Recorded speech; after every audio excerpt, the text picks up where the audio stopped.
Surat police અને મનપા દ્વારા ગુનેગારોના ગેરકાયદે દબાણો પર બુલડોઝરની કાર્યવાહી હાથ ધરવામાં આવી રહી છે।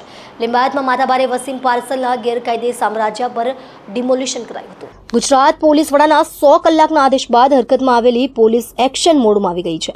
રાજ્યના ગુનેગારોના ગેરકાયદે દબાણો દૂર કરવાની સાથે કાયદાકીય કાર્યવાહી કરવામાં આવી રહી છે। ત્યાં સુરતના લિંબાયત વિસ્તારમાં માથાભારે શખ્સ તરીકેની ઓળખ ધરાવતા વસીમ પાર્સલે સરકારી જમીન પર ગેરકાયદેસર બાંધકામને આજે લિંબાયત પોલીસ અને મનપા દ્વારા દૂર કરવાની કામગીરી હાથ ધરવામાં આવી હતી। ચુસ્ત પોલીસ બંદોબસ્ત સાથે મનપા દ્વારા ડિમોલિશનની કામગીરી કરવામાં આવી છે। આજરોજ સુરત શહેરના લિંબાયત વિસ્તારમાં વસીમ પાર્સલ જે ઘણો નોટોરિયસ વ્યક્તિ છે એના વિરુદ્ધ અનેકવિધ ગુનાઓ છે। લગભગ 25 જેટલા ગુનાઓ છે। એમાં પાસા પણ જી આવ્યો છે। આ ઉપરાંત એના ઉપર મારામારી, ચોરી, લૂંટ અનેક પ્રકારના ગુનાઓ છે। વધુમાં જોઈએ તો એ આ વિસ્તારમાં પોતાની ધાક જમાવવા માટે માંડવાળી કરવાની હંમેશા પ્રયાસ કરતો।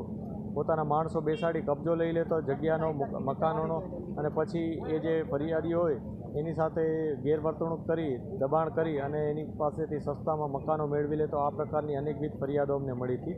આ ફરિયાદો, રજૂઆતો ધ્યાનમાં લઈ અમે બધું ચેકિંગ કર્યું હતું। એ દરમિયાન અમારા ધ્યાનમાં આવ્યું હતું કે એણે એસએમસીના રિઝર્વેશનવાળી જગ્યા ઉપર પોતાનું એક બાંધકામ કરેલ છે કે જેમાં એ ઓફિસ બનાવી અડ્ડો ટાઈપ બનાવી દીધો હતો। આ અડ્ડામાં બેસી અને આ જ પ્રકારની નોટોરિયસ પ્રવૃત્તિ, ઇલીગલ પ્રવૃત્તિ અને અસામાજિક કામગીરી કરતો રહેતો હતો। અહીંયા ઘણીવાર એ લોકોને બોલાવી ધાક ધમકીઓ આપતો, માંડવાળી કરાવતો। એટલે આ વિસ્તારમાં ઇન્ડાયરેક્ટલી એક પ્રભાવ પાડવાની સતત એના પ્રયાસો હતા અને આ બાબતની જાણ અમે એસએમસીને કરી હતી। એસએમસીએ કન્ફર્મ કર્યું કે આ જગ્યા છે એ લોકોની પોતાની છે એસએમસીની, અને એના ઉપર ઇલીગલી સ્ટ્રક્ચર છે। આ સ્ટ્રક્ચર અત્યારે તોડી પાડવામાં આવ્યું છે। આ ઉપરાંત અહીંયા એણે ક્રિકેટ બોક્સ પણ બનાવ્યું હતું જેના ઉપરથી પણ એ રેવન્યુ જનરેટ કરતો હતો। વધુમાં કબૂતરો પણ એણે પાળી રાખ્યા હતા। એ કબૂતરો પાળવાની કોઈ પરવાનગી નહીં હતી, કશું જ નહીં હતું, બસ ઇલીગલી અહીંયા બધું એનું કામકાજ ચાલતું હતું।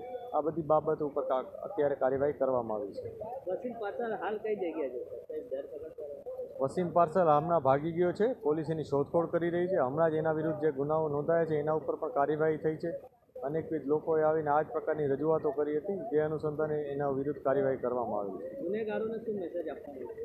સ્પષ્ટ મેસેજ છે, જે ગુનેગારો ગુનો કરે છે, લોકોને રંજાડે છે, હેરાનગતિ કરે છે, એના વિરુદ્ધ કડકમાં કડક કાર્યવાહી કરવામાં આવશે।